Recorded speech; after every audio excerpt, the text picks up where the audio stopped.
শয়তানের কাছ থেকে আল্লাহর কাছে পানা চাইব, ঠিক কিনা? কারণ শয়তান আমাদের প্রতি মুহূর্তে ওয়াসওয়াসা দিচ্ছে কিনা। আর আরেকটি কথা বলে নেই, এই তেলের মধ্যেও গিয়ে পাম্পে গিয়ে গত একদিন দেখলাম যে একজন মানুষের তার পুরা গাড়ি তেলে লোড, তারপরও তেল পাম্পের মানুষদেরকে বলতেছে আরো 100 টাকার দেন।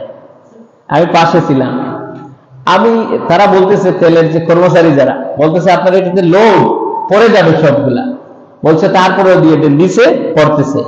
আমি কাছে গিয়ে বললাম, ভাই মনে কিছু নিবেন না, একটা কথা বলি।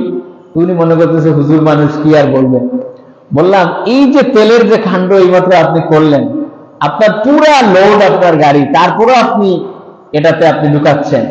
আমার মনে হয় যদি গোটা বাংলাদেশ ঢুকানোর কোনো সুযোগ থাকতো তাহলে আপনার পেটের ভিতরে ঢুকতো। উনি হাসলো, আমাকে আর কিছু বললো না, বুঝতে পেরেছে আমিও তো কোনো খারাপ কিছু বলি নাই। এটা দেখে সবাই আমার পাশে ছিল, তারাও হাসলো। কিন্তু কি করবে, দেখেন কি চিন্তা। আর এদের কারণে এই আমাদের দোষ, ঠিক কিনা? যেটুকুন খাবেন ওইটুকুন তো আপনার পেটে যাবে, ঠিক কিনা? এক্সট্রা বলবেন কেন? আল্লাহ হেদায়েত করুক সবাইকে। আমরা শয়তানের ওয়াসওয়াসা থেকে পানাহ চেয়ে নেই। আউযু বিল্লাহি মিনাশ শাইতানির রাজীম।